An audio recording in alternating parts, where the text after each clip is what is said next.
So we're here today in Lagos, Nigeria with Oduwa, founder and CEO of Nenis Auto Care. Thank you so much for having us. Thank you for coming.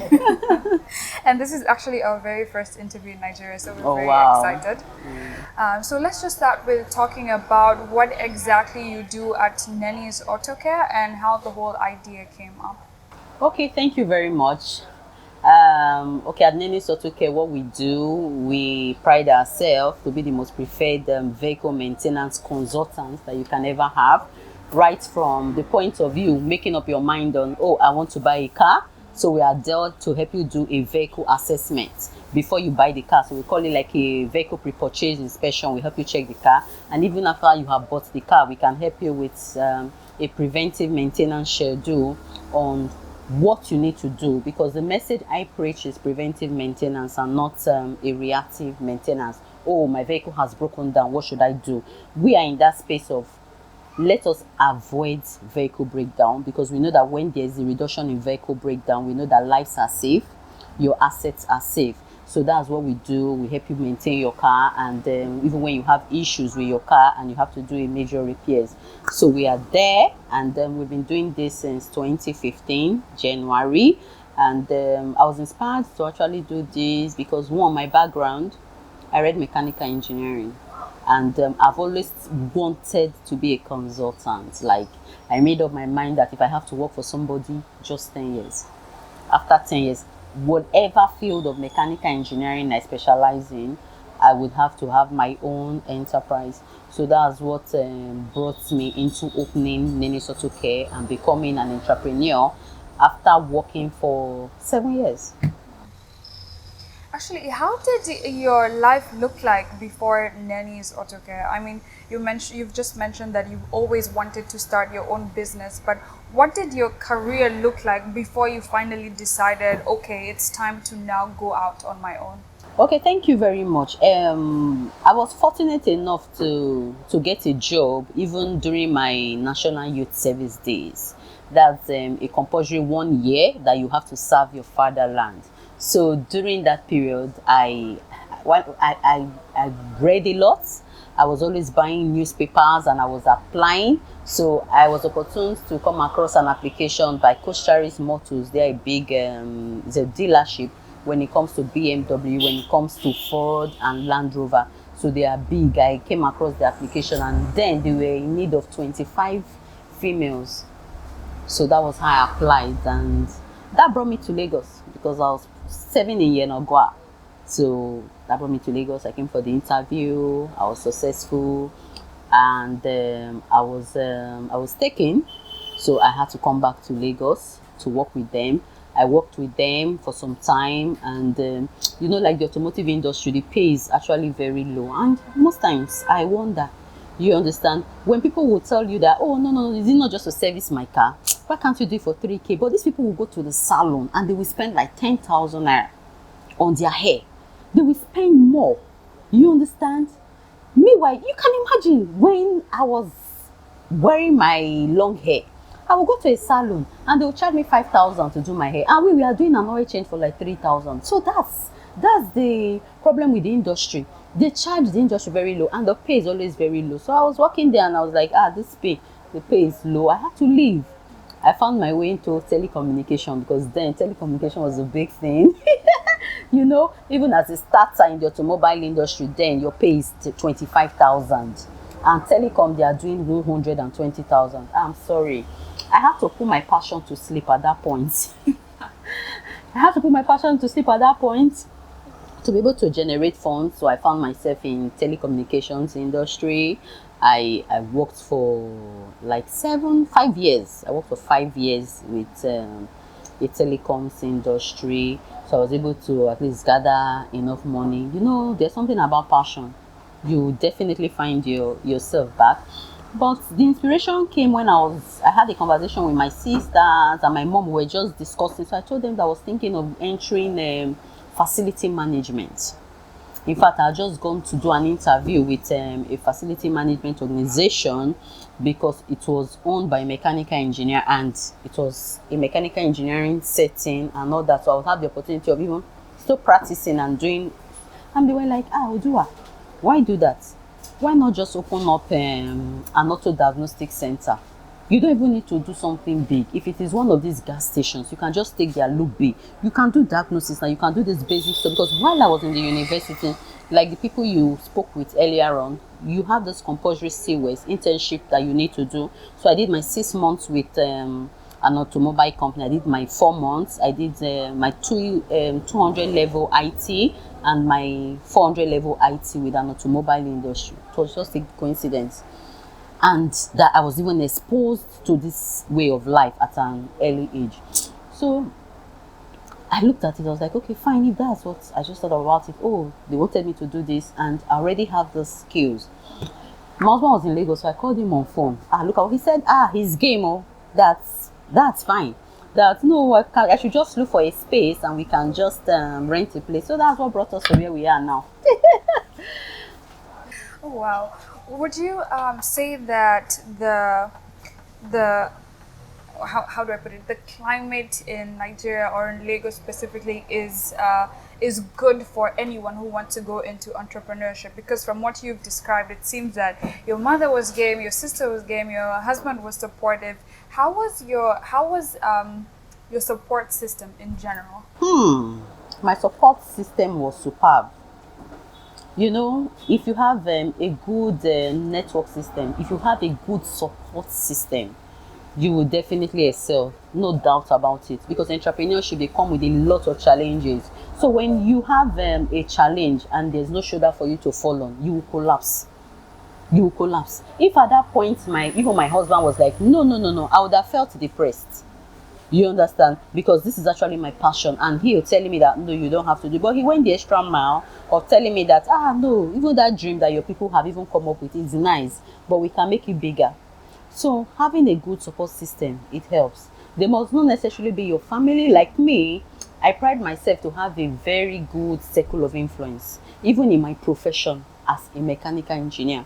Most of the engineers, I was having a chat with my national chairman this morning of the Nigerian Institute of Mechanical Engineers, and I told him, I said, I'm so happy that I have a good circle of influence, because when I looked at how he's been able to guide me, and I was talking in reference to one of our past presidents of the Nigerian Society of Engineers, the role he has played. He is actually the board of Nenis Engineering Limited. He's a board chairman.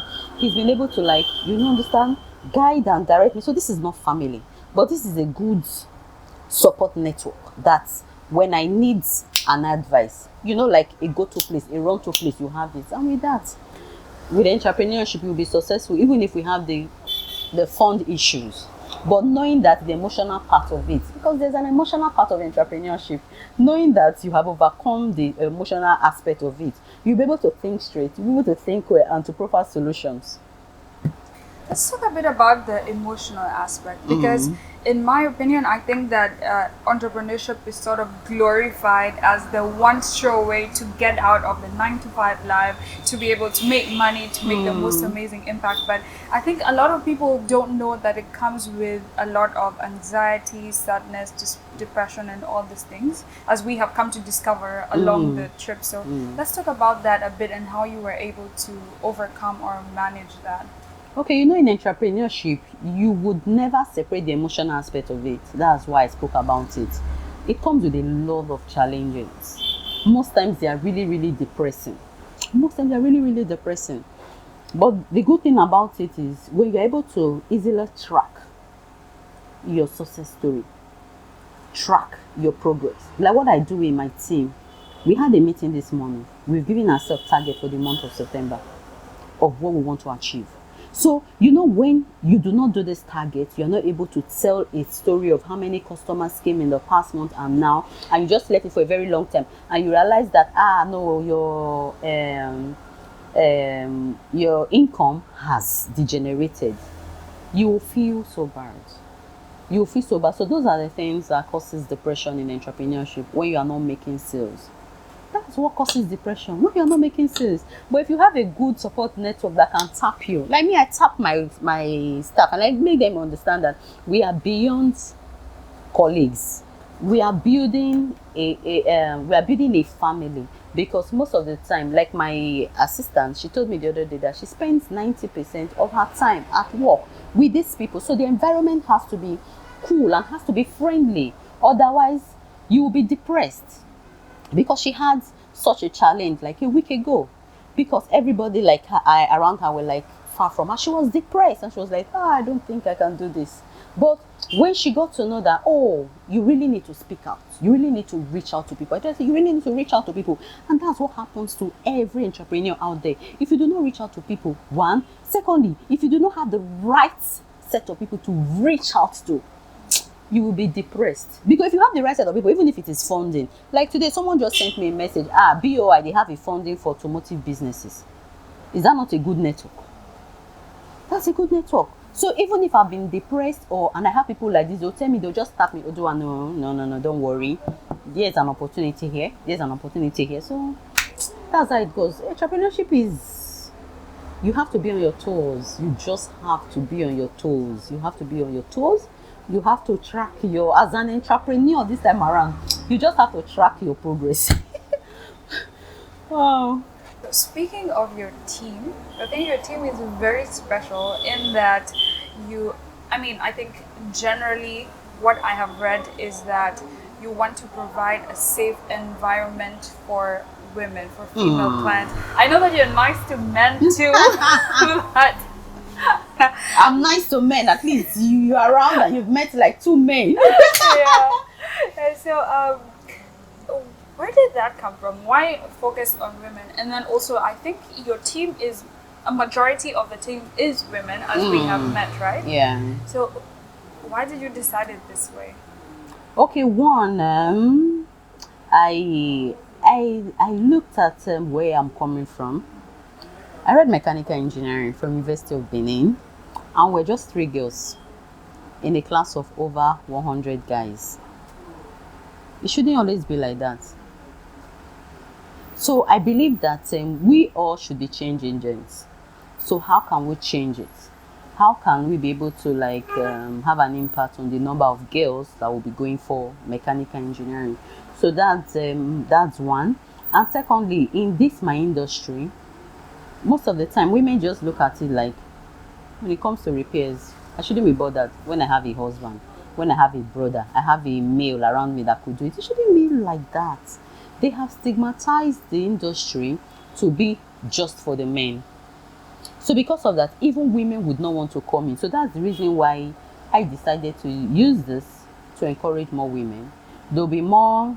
I heard that even in the northern part of Nigeria, I don't know how true it is, but the men, they don't allow, especially the Islamic part or thereabout, they don't allow male doctors to see their wives. They prefer the female doctors. So women, we can give you female mechanics that you can be comfortable with, because they have this issue like, no, these men, because I don't know anything about the car, they're going to cheat me. They can sell anything out to me. So no, I don't want them to feel that way. How can I help the women to be more comfortable? The only way I can help them to be more comfortable is by educating them on how they can take care of their cars themselves, teaching them about the essential parts they should know in their cars, and also bringing in more female technicians that can easily access these women and also speak with them. With that, we could easily change the status quo. And how do you find your employees? Okay, for my employees, most of the time I use referral. Secondly, I work with a human resource agency. Yeah, the people I have here is either they came via referral, they came in via, that's the employees, not the trainees this time around. They came in via the human resource agency. That's that for the two. Then for my interns, like my girls, we had to put up an application, because this is strictly under Nenis Foundation. We have a foundation, which is the corporate social responsibility of Nenis Auto Care. So that's the non-for-profit aspect of it, which is to empower girls with little or no resources, even youths, with automobile skills. And not just automobile skills, the technical skills. So with time, we could be doing other empowerment in different aspects. But for now, we just started with the automobile skills. So that we have to put up an application out for people to apply. and people applied from even different states. But just because this is like the pilot phase, we would not want to bite more than we can chew, so we decided to choose 25, and yes, 25 of them to empower and train, and even see if we could even get partners that could help set them up with motorbikes, help set them up with equipment. Like we got Keystone Bank, a bank in Nigeria, that gave them, they visited us and they gave them automobile tools. Then we also had a partner that is into sales of equipment, gave all of them an oil filter wrench that they can easily use to do a quick service outside. Okay, just before we come back to the foundation, um, as you have been in operation, have you what response have you received from women who, like, with your mission to empower them and help them to be more confident with regards to their cars or with regards to working in the automotive industry? What have been your findings or discoveries about the way women feel with this regard? I think women are beginning to warm up to it. It's we would call it initially before now ignorance, because they believe that is a man's word. They believe that it is what only the men should do. But just because of our intervention, the women that we have come across, they're all like, so I can change this oil filter myself now. There was a day a friend of mine called me, Oduwa, I want to do my service in the house. So please, what should I lose? I want to do this, I want to do that. Because she's a female driver. And she was able to service her car just on phone. I was telling her, this is what you will do. Put your bowl underneath here. This is where you will place your jar. And now you even see ladies changing their tires themselves. Initially, they would have just left it for the guy to come and help them, even when they are stopped on the road. They will do it. So that means they're already warming up to it. You can imagine girls from other disciplines. A girl that studied business administration now coming to do this. Maybe that would have been a passion. If even the society, we have the societal belief also. We have the societal aspect of it. And then there's an advocacy project that my foundation were presently running. And we had a stakeholders engagement last week. What we are doing is that in Nigeria, and we have the NERDC, they have approved the curriculum that technology trade subjects should be taught in secondary schools. So in secondary schools, they should be taught automotive, they should be taught plumbing, they should be taught, that's where you have the food and nutrition and you have all that. But in Lagos, I realized that the ones that will make these people technical, I make them have technical skills, that will make us have more engineers in the future, have more technicians, have more technologists, craftsmen, they are not being taught. So my foundation, we had to step into that to introduce it. And from next school resumes in a week's time, we'll be teaching automotive and electrical in 2 secondary schools in Lagos.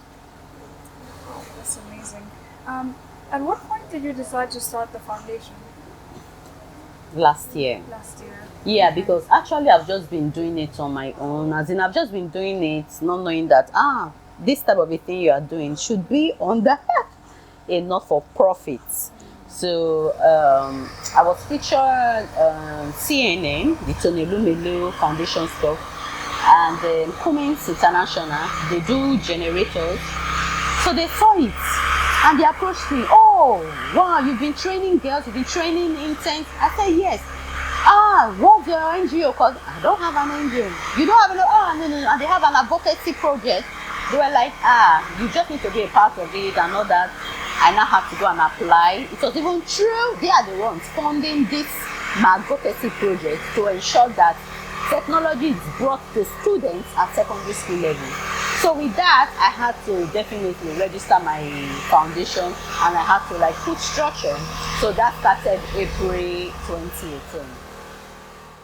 We've spoken to a lot of people who have started their businesses in different ways. Like some people have left work immediately and started with nothing. Some people have waited to save along the year, save some money and then start. Some people have gotten funding. Some people have saved up as they worked. So how did you transition into it? How did you get your initial funding to set up everything? And how did you make the transition from working at telco to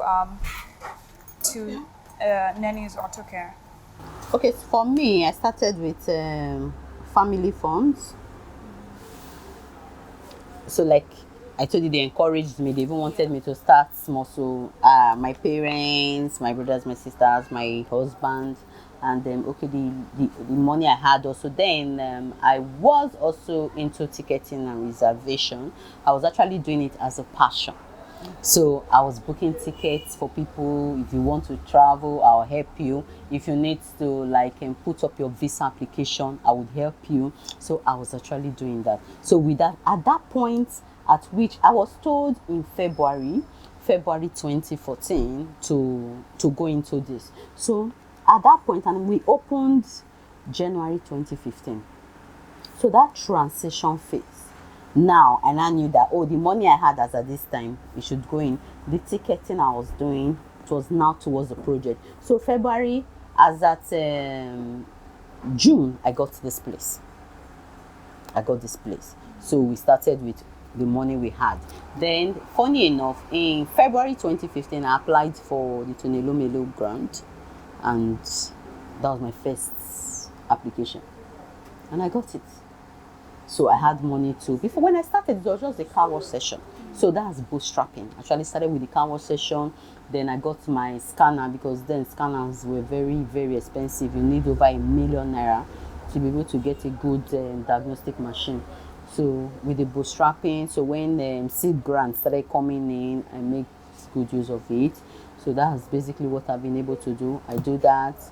I do bootstrapping. I do grants. Yes, grants. Grants is lovely. I've never done. I've never done loan. Yeah. I'm hearing that you had, first of all, passion with mechanics, then you had the passion with the traveling, and so on. So, how do you decide which passion to follow? They are all passions with something that moves. So, so anything that moves. In fact, I was just thinking, I said, okay, I have passion for that, but so I can still as well. You understand? So maybe tomorrow, you never can tell. I could be maintaining an aeroplane. I could go into logistics. I love everything about transportation. I actually read that you did a degree in Geoinformatics, information technology. Wow. So that has to do with vehicle tracking. Yeah, vehicle tracking. Because I'm looking at developing a mobile app, and most especially for these my girls. Hopefully, I would start it at the end of this month or early next month in the US. Yes, so that's basically the project I'm going for. And with my experience because I need the app to be able to track them for safety, we just need to consider that, especially when you are sending these ladies outside. We don't want anybody to be violent to them out there. So they have to be tracked at every point. And my app should be able to track them. It should be able to track the car. So that my geoinformatics is still very much intact. It's very innovative. I wish you the best with that. Thank you. So, not everyone turns their passion into a fully profitable business and foundation. So, what would you say are the most important skills or important things to know before you go into entrepreneurship? Okay, one, the most important thing before you go into entrepreneurship, please, you need to have passion for that stuff. Because when every other thing is not working out, is that your passion that will keep you going? It's your passion that will keep you going. And it's your passion, even when things are working, it is your passion that will make you set goals. It is your passion, you understand, that would want to make you achieve this. That is one. Secondly, as an entrepreneur, you should have a goal. You should have a goal. Your every day should not be the same. Every year should not be the same. It is your goal. You know, when you feel like, giving up, but because you have a goal, that's the motivating factor. that will keep you as an entrepreneur. That's the motivating factor. Because, for instance, oh, I have a goal of opening up a second location. You understand? And I feel depressed. But when I'm like, I have this goal, I have tried getting money through grants, it's not working. Because I need to do this, let me come up with another alternative. Should I try the loan? You understand? But if you do not have a goal, it will affect you. It will affect you. Considering now that, oh, my vision is to be the most preferred car care center that offers excellent automotive services, I will not go to sleep with this. I would always be researching how can we be the best while creating a friendly and positive experience in the Nigerian automotive industry, because we know that there are issues with this. People say that these mechanics are not friendly. I bet, madam, take your car, they go, we not do again. No. So that's why we try to educate our customers. Even if we are changing anything in your car, we educate you. So we allow the educational aspect of it. That's why I'm a mechanical engineer. Like my managing partner is a mechanical engineer. Most of them, the other guy is a mechanical engineer. Even if he's doing an electrical job, he's a mechanical engineer. So that aspect of us bringing in professionalism into what we do. That's the reason why our mission is to deliver professional high quality, not just the normal way that every roadside are doing it. We cannot compete with the dealerships. No, they are still our bosses. But at least we have people that we are better than. Then if we are able to maintain our vision, our mission would definitely come to play. So automotive might individual and even corporate organizations, and with our values. With our values, though we have changed our values. We have changed our values now. Our C stands for craftsmanship. So now you need to have the right skills. You need to have the right skills to be able to do the job. Authenticity is no longer accountability, but now authenticity. We are authentic in what we do. Just we are not using another person's model to build what we do. We are who we say we are. We are trying to improve on ourselves. We are a better part of us. We compete with ourselves and not with anyone else. And our R is respect. Yes. We really want to imbibe that, to respect our customers, and we take it even amongst ourselves. We need to really, really respect ourselves, and we are still effective. Wonderful. I love that. Thank you. What would be your advice for young Nigerians today? We have to keep pushing, even when our environment is not friendly. They just have to keep pushing. Let's see how we can get our voice heard by our leaders. That's just it. We really need to do advocacy. I'm in love with advocacy, because advocacy can really change a lot of things. That's what people have not been looking at. They look at the service delivery part of not-for-profits, and not looking at how with advocacy you can actually have a multiple impacts in different locations. So they just need to keep pushing and moving on. Don't that passion you have, that's your goal, can actually come to life if you keep believing and if you keep working towards it. No matter how difficult the environment is, that's the economical environment this time around, we'll be able to break through. Thank you so much for sharing. You're welcome. Is there anything else you'd like to share that we haven't covered? I'm a mother of 4 boys. I'm empowering girls, but I don't have a girl. Wow. How do you balance that, actually? Family and work? Yeah, that's the reason why I said we should have a good support system. If you have a good support system and if you are able to balance yourself, it will be good. But if you don't have a good support system, that's where the challenge comes in play. You see, like my husband, he came to see us today. You understand? So he's a supporter. He has gone back to work. And most of the time, like I said, I'll be in the US for the next 7 weeks. I need to leave my house now. So my mom is there.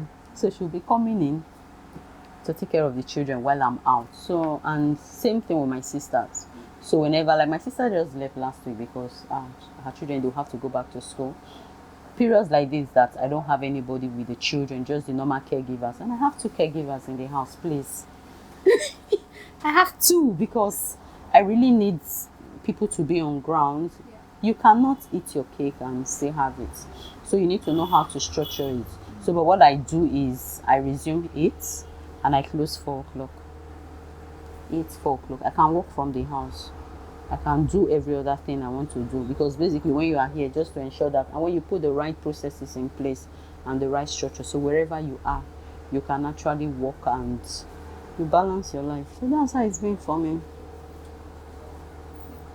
Thank you so much for sharing. I find it very inspiring. Thank you. I have a question. When we met your team, some of the women working here, they've actually studied different things. They studied business administration, they studied marketing, or these things. Agric engineering. Yeah. How do they find their way to you? And how do they decide, how do they get the trust in themselves that with their formal education being something very different, that they can become mechanical engineers here?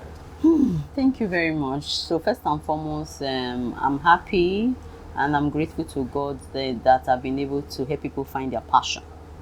Like during my interview earlier on, I mentioned that maybe these people would have initially wanted to study mechanical engineering or even done this, but the society would not encourage them. So, but now, like those girls, especially the one studying marketing, that read marketing, she's a graduate now. You need to see her working on cars. So most times I just laugh at her and say, the marketing aspect of you, come out. You understand? So what we do with our own curriculum, with our curriculum, we've been able to balance it for them. We do both practical and theory. So with the theoretical aspect of it, they still get to learn how they can actually perform preventive maintenance on cars, how they can do these repairs. So they do theoretical and practical class. And when it comes to repairs of vehicles, it has to do with 80% hands-on.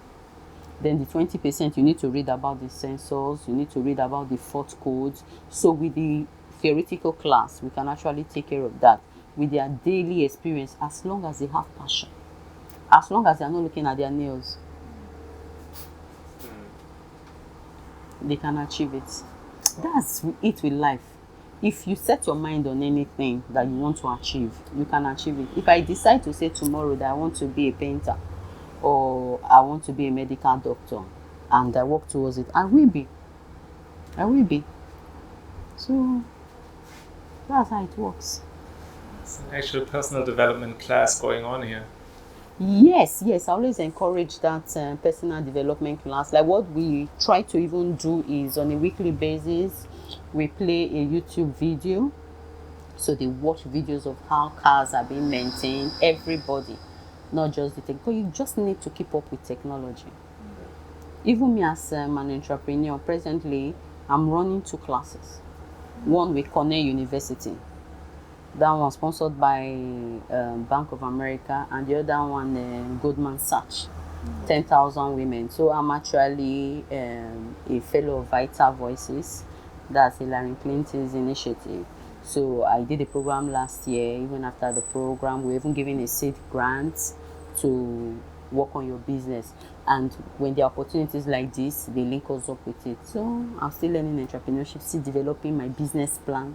You just need to. So I do more of entrepreneurial development now than even my technical, because I should now be I'm not in business, so I should be thinking of how I can move my business forward and work on the business processes where I have those guys. So for the guys, they do more of technical development, how they can develop themselves, and even personal development. So even in our curriculum, they have safety, we have hygiene in our curriculum, we have communication, we have customer service. So it's not just all about how to lose a nut, how to lose a bolt, how the engine system works, how the transmission, how your suspension. We also have to do that blend. So at the end of the day, they are able to even talk to customers when they go out there. I cannot be going with them. So the best thing we can do is to train them on these areas. And what we've been able to do is to bring in experts in these areas. Like the dean of our faculty, he's a pro from the University of Lagos, mechanical engineering. So that mechanical aspect of it is go and sleep, please. He's ready to do the job. I have one more question, and you already mentioned it in here and there, but if you could summarize it, what would be your advice to a young Nigerian woman today? Young Nigerian woman out there, you are the best of yourself. You can be whatever you want to be. You have to be your own cheerleader. Keep dreaming, dream big. There's nothing there in dreaming small. Please dream big, be focused, be determined, and you will achieve your desires. Thank you so much. Thank you. I'm not a Nigerian woman, but I have taken that advice as well. African woman, please. Thank you so much, Oduwa. You're welcome. Thank you very much.